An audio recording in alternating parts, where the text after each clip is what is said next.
साथियों नमस्कार। जोहार। जीटी रोड लाइव में आपका स्वागत है। मैं हूं अभिषेक सिंह। चुनाव हो गए, मतों की गिनती भी हो गई और परिणाम भी आप सबके सामने है। आप देखिए, जहां आसाम की हम बात करें तो मुख्यमंत्री हेमंत सोरेन लगातार दौरे पे थे। बतौर एक टीम ने काफी रिसर्च भी किया था। उसके बाद आपको याद होगा मुख्यमंत्री हेमंत सोरेन का वो चुनावी दौरा और चुनावी सभा, जिसमें आदिवासी समुदाय की जो भीड़ दिखी वो काबिले तारीफ रही और ऐसा लगा कि कहीं ना कहीं हेमंत सोरेन वहां निर्णायक जरूर होंगे। लेकिन एक बात और उभर कर आती है, थोड़ा सा आप पीछे चलिए 2024 का लोकसभा चुनाव।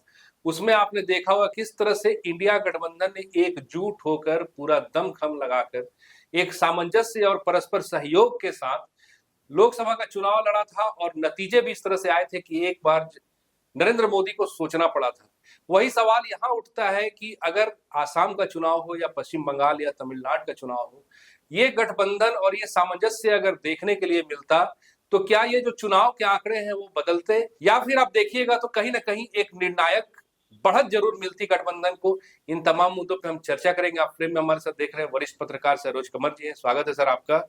और आसाम में मुख्यमंत्री हेमंत सोरेन कहाँ नजर आते हैं सर आपको? देखिए, हमने एक वीडियो में चर्चा की थी कि अगर एक दो सीट जेएमएम जीत जाए तो हैरान होने की बात नहीं है। बात नहीं जी। क्योंकि चुनाव के दौरान हम लोग ने देखा है जिस तरह पसीने बहाए हेमंत सोरेन ने, कल्पना सोरेन ने, और जिस तरह भीड़ उमड़ी हर सभाओं में भीड़। मजबत की बात कर लीजिए, बोरगांव की बात कर लीजिए, मार्गेरिटा की बात कर लीजिए, सोनारी की बात कर लीजिए, हर जगह। और उससे पहले भी जो गए थे, क्या है ना जी। मैं भी ना बोल रहा हूँ, दो तीन जगह वो गए थे पहले, वहां में कितनी भीड़ थी। और दरअसल मेहनत एक साल भर या 6 महीना पहले से चल रही थी।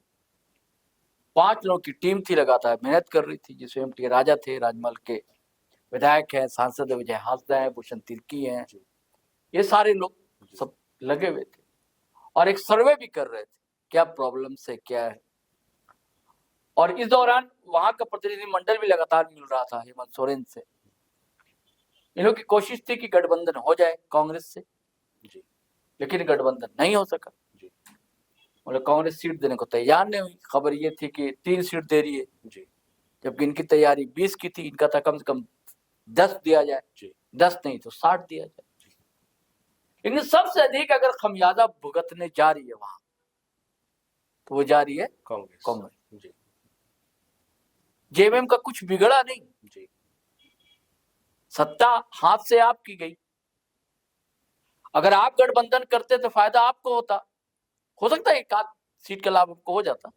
देखिए ना सर, 2016 के आंकड़ों को देखिएगा हाँ, और 2021 के आंकड़ों को देखिए तो साफ तौर पे 2016 की तुलना में 2021 में कांग्रेस मजबूत स्थिति में थी। हाँ, लेकिन अब जो ये 2026 के आंकड़े पूरा गिराव गिर गया, फिर वही हाल हो गया है सर। उनका नेता भी हार गया जी, आधे सीटों का नुकसान हुआ है। हाँ, कहाँ 50 सीटों के आसपास हाँ, और अभी 23 से 25 के बीच में जो है मतलब वो एक कहते हैं ना सामंती ऐठन जी, कि अभी भी नहीं गई है ऐठन, रस्सी जल गई है ऐठन, बाकी वही कांग्रेस का है।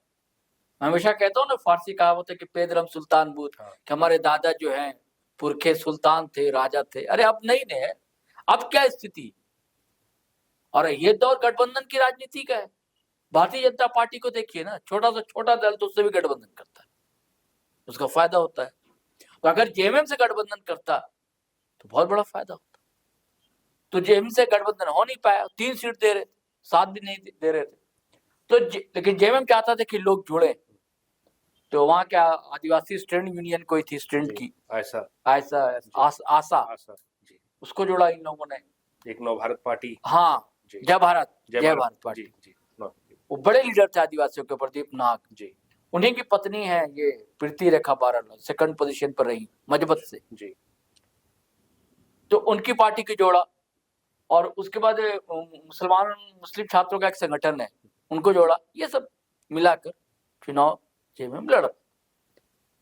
और जेएमएम का ये था कि अपना पैर पसारना जी। अच्छा, खौफ भी दिखा सर। देखिए ना, हेलीकॉप्टर रोका गया, सभा हाँ, दिखा ना भाई, बिल्कुल 2 जगह नहीं जाने दिया गया।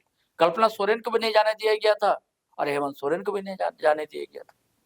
और सीधे अटैक कर रहे थे वो भारतीय जनता पार्टी पर, मोदी पर, पीएम मोदी जी पर भी अटैक किया जी, क्योंकि मोदी जी की सभा थी वहां। तो ये पूरी तरह गच्चा जो है ना दे दिया है कांग्रेस को, क्योंकि हर जगह 16 सीट पर चुनाव लड़ा रहा था जेएमएम जी, और जिसमें से 2 सीट पर सेकंड पोजीशन पर है। बड़ी बात है ना, बिल्कुल। और जगह पर तीसरे या चौथे स्थान पर रही, बड़ी बात है। और कई विधानसभा सीटों का अगर आप वहां के कांग्रेस प्रत्याशी का वोट गिनिएगा और जेएमएम प्रत्याशी का वोट गिनिएगा, तो जो विजयी प्रत्याशी वहां पर बोड़ो पार्टी का या बीजेपी का यानी कि एनडीए का, उससे बढ़त में जेएमएम और कांग्रेस का वोट मिला लेंगे। तो यही बात तो सर यहाँ के नगर निकाय वाली होगी। हाँ, जो हमने वीडियो में भी कहा था। हाँ, कि किस तरह से नगर निकाय में जो समर्थित उम्मीदवार थे, क्योंकि दलीय आधार पे तो था नहीं, अगर उन दोनों का वोट जोड़ लें तो फिर कहीं ना कहीं निश्चित तौर पे विजयी नजर आ रहे थे, अगर गठबंधन के तौर पर होता तो। बिल्कुल होता जी, तो हुआ नहीं ना, यही चीज वहां भी हो गया। हाँ, अब क्या कहा जाए कि बिहार का बदला लिया है जेएमएम ने, या जेएमएम चाहता है कि भाई हमारे पैर मजबूत हो, या गलती कांग्रेस की। जेएमएम तो कोशिश में था ना, और हालांकि कांग्रेस के नेता भी जब एक पहली बार दौरा हुआ था लौटे थे हेमंत सोरेन, तो पीछे पीछे आए थे। गौरव गोगोई आए थे, जितेंद्र सिंह प्रभारी है वो आए थे, जो झारखंड के प्रभारी है वो मिले थे जाकर, फिर दिल्ली भी गए थे हेमंत सोरेन, नहीं बात बन पाई तो उतार दिया कैंडिडेट। और अच्छा खासा मतलब, क्योंकि जो कुछ था पाने के लिए था जी, खोने के लिए तो कुछ था नहीं, खोने के लिए तो कुछ था नहीं, और पाया अच्छा खासा पाया। ये बड़ी बात है ना, दूसरे पोजीशन पर रहना, तीसरे पोजीशन पर रहना या चौथे पोजीशन पर रहना।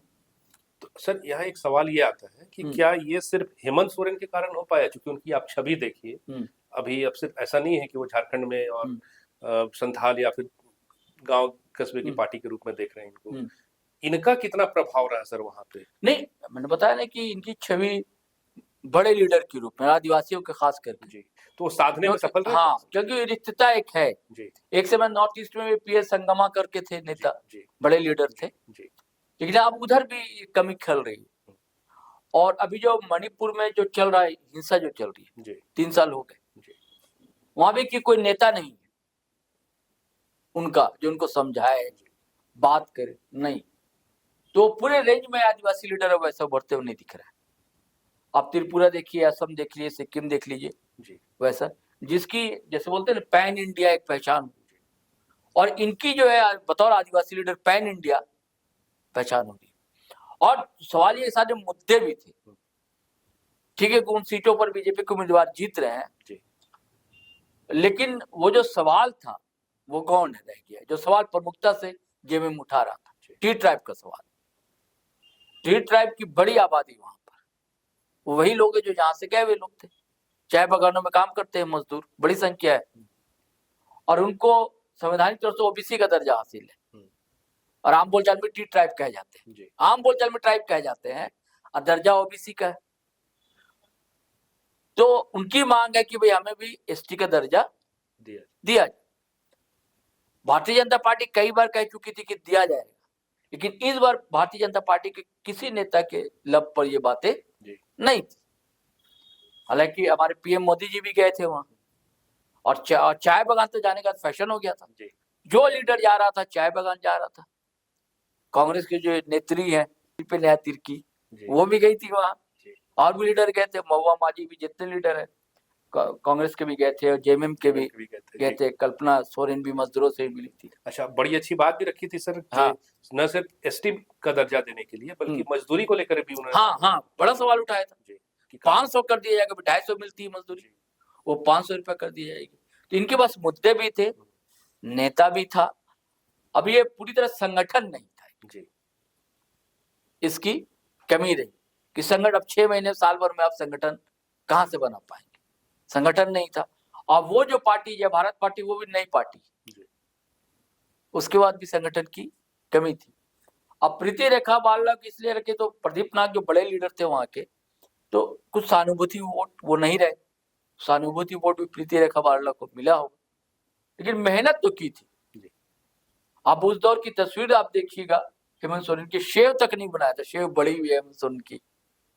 लास्ट तक इतनी मेहनत की थी, दिन रात मेहनत कर रहे थे, पैदल चलना पड़े तो पैदल भी चल रहे थे।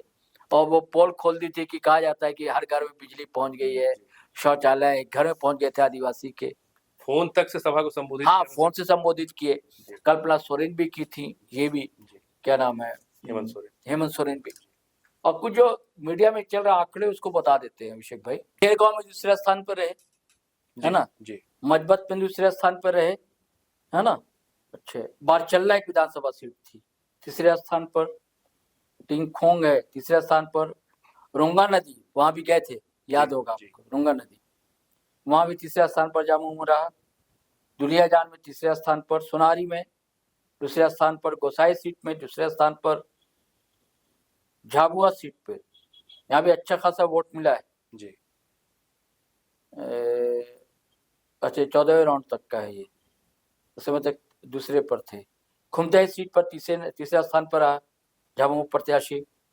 विश्वनाथ सीट पर तीसरे स्थान पर रहा। डिम्बोई सीट पर तीसरे स्थान पर। मजबर सीट पर तो बता ही दिया। देखिए, इतनी सीटों पर दूसरा स्थान पर तीसरा स्थान पर रहा जी। तो मैंने कहा ना कि मतलब कि जादू चला, ऐसा नहीं, जो मैंने हेडिंग लगाई थी ना, जादू चला। कल्पना सोरेन का भी जादू चला और हेमंत सोरेन का भी जादू चला, पहली बार इतना। और सबसे बड़ी बात है कि कांग्रेस को सोचने पर मजबूर कर दिया। अब कांग्रेस को बंगाल से लेकर असम तक सोचना पड़ेगा, भाई गठबंधन का दौर है। हाँ, अब बड़े भाई की भूमिका में आपको लोग सम्मान करता, सम्मान बनाए रखिए, बचाए रखिए, और छोटे भाई लोगों को मौका दीजिए आगे बढ़ने का, तभी फिर आप भी आगे बढ़ पाएंगे, बढ़ेंगे जी।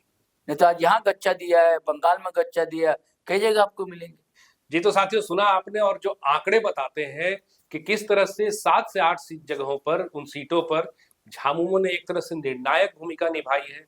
कहीं दूसरे स्थान तो कहीं तीसरे स्थान पर एक ऐसी पार्टी का होना जिसने पहली बार उस राज्य में चुनाव लड़ा हो जहां पर भाषा की भी एक अपनी लिमिटेशन है। चूंकि आप देखिएगा तो आसाम की अपनी भाषा है, झारखंड की अपनी भाषा है, लेकिन इसमें भी इस तरह का करना झारखंड मुक्ति मोर्चा के लिए और खास करके हेमंत सोरेन के लिए एक बड़ी बात है। साथियों, आने वाले वक्त में अब देखिए कि हेमंत सोरेन और अपना विस्तार कहां तक लेकर जाते हैं। आज के लिए बस इतना ही। जाते जाते आपसे वही आग्रह कि अगर आपने हमारे चैनल को सब्सक्राइब नहीं किया तो जरूर कर लीजिए, वीडियो को हमारे लाइक शेयर और कमेंट जरूर कीजिए। आज्ञा दीजिए, नमस्कार, जय हिंद, जय भारत।